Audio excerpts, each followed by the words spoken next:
job was to attempt to penetrate using any means possible former Soviet missile programs, biological warfare programs, very sensitive top secret weapons programs.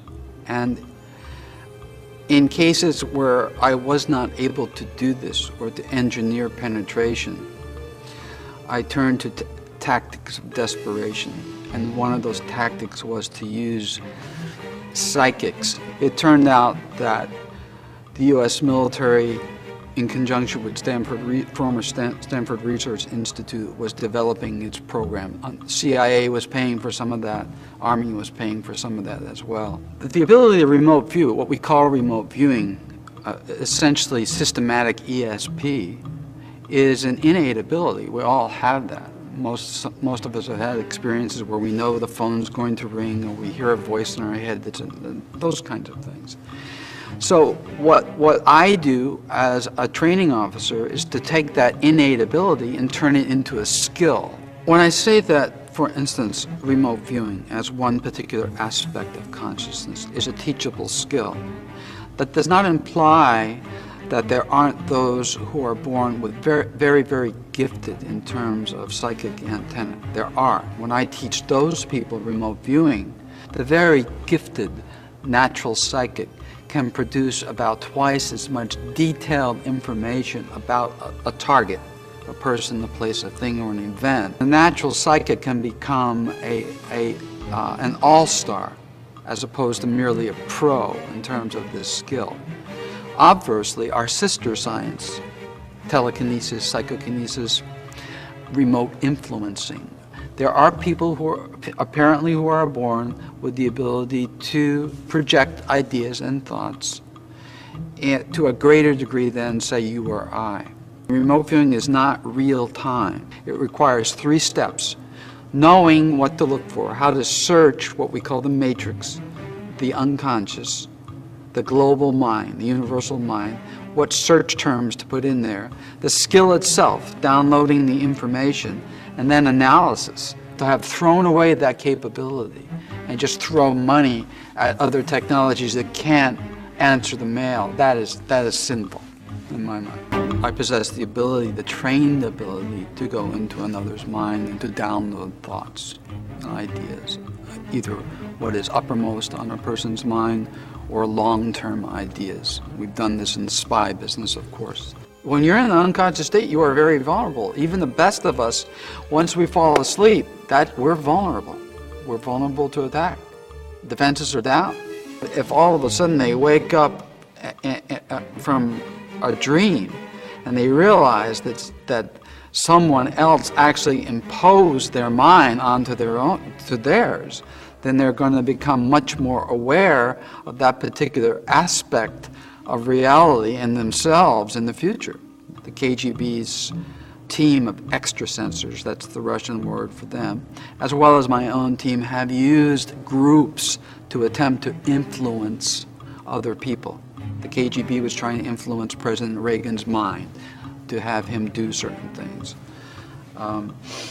That was difficult for other reasons. And we were training to influence the guidance systems on Soviet missiles. And instead we were destroying our own computers in our own office because we had no control of it. We didn't master any technique. What we're saying experientially, empirically, is that apparently mind can influence things at the subatomic level to such a degree that in the macroscopic world, things are influenced too. And we're getting some support from science, finally, for that particular hypothesis. What we did not have in the past, prior to early 1980, was a syntax and grammar, if you would, for how unconscious communicates to conscious awareness effectively and accurately without the overlay of imagination or personal analysis. We didn't have that syntax and grammar. That was what was developed in the laboratory. My job was to take that standard, to take that protocol and develop it, take it into the deep dark world of military intelligence and develop it into a useful intelligence collection tool. As far as I'm concerned, consciousness is the future.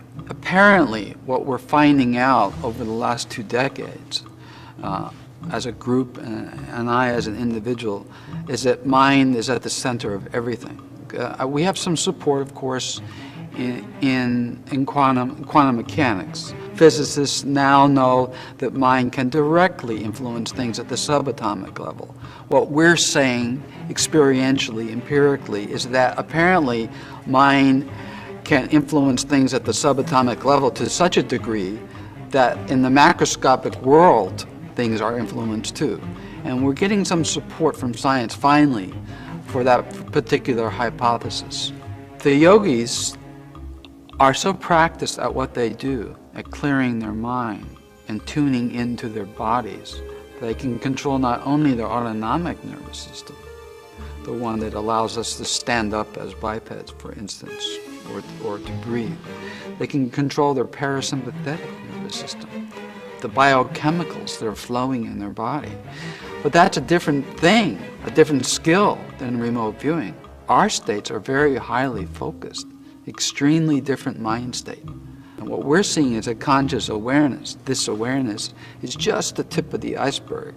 All the sexy meat is down here where you can't see it. And that's the arena in which we as remote viewers operate. You can't disappear because other remote viewers would always be able to find you, but you can make it very, very difficult by hiding in a homogeneous environment. And if I move from place to place, let's say every 6 weeks or so, into another homogeneous environment, a forested area, a mountainous area, it's still difficult without a nearby significant features. Your question really centers around the idea of whether or not a person who is subject to psychic attack by another becomes more open psychically in the future.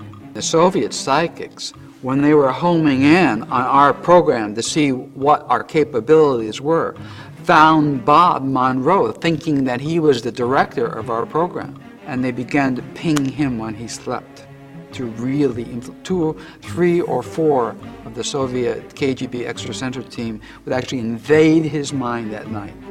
And then I had to put together a program, a mission, to find out who these people were that were violating Bob's thoughts. So I had to go into his mind and then go left and find out who this was. At that point, there was a war in the ether, them against us at another level. In that particular circumstance, a remote viewer, a professional like myself, could remote view Connie and know that as she slept, there were 2 other entities, 2 other individuals that were associated at that time energetically with her dream, and to describe them. Describe the individuals, where they are, what they're doing. But those individuals themselves, especially the primary attacker, because so much focus is on Connie and attempting to influence her mind, he would not become aware of Connie's mentor. If an event or a target is laden with a tremendous amount of, let's say, negative emotion, the psyche will attempt to protect itself. The viewer's psyche will attempt to protect itself and not experience these particular emotions. Artists happen to be naturally better. Not only are they naturally better, we need artists as remote viewers because a lot of our work is sketching and drawing. That's how we objectify the information. I am not going, so to speak, although we're not going anywhere, I'm not tuning my consciousness to the physical person. I'm tuning my consciousness to the way the person exists as a pattern of information in another dimension. That does not work the same way when I go back and try to energetically influence the person. Because if I try to energetically influence a pattern, I can't do that. I have to go directly to the person.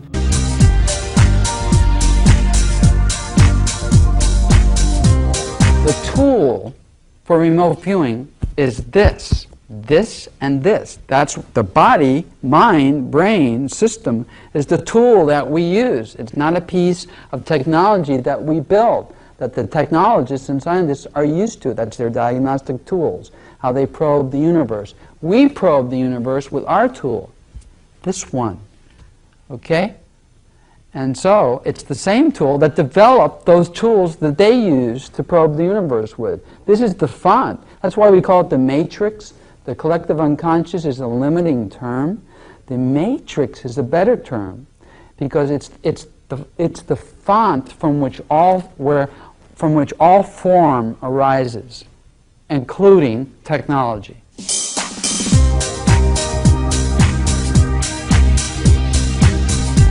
I have my own ethics.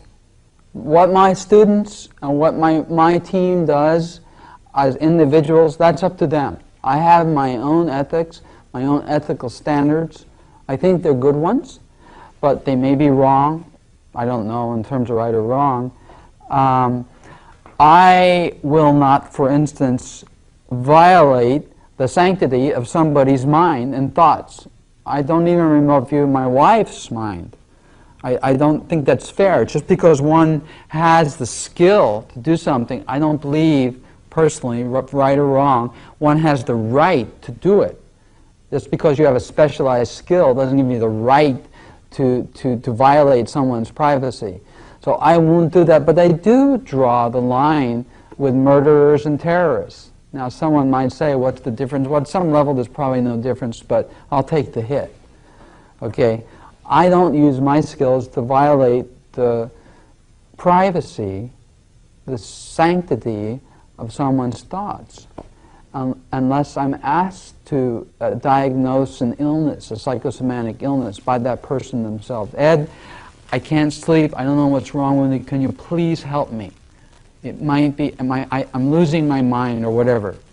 Well, you must be a remote viewer. No, just kidding. I'm losing my mind. Then if I asked the plea for help, then I would go and target that particular person's malady. But other than that, ethically speaking, I'm not going to do it.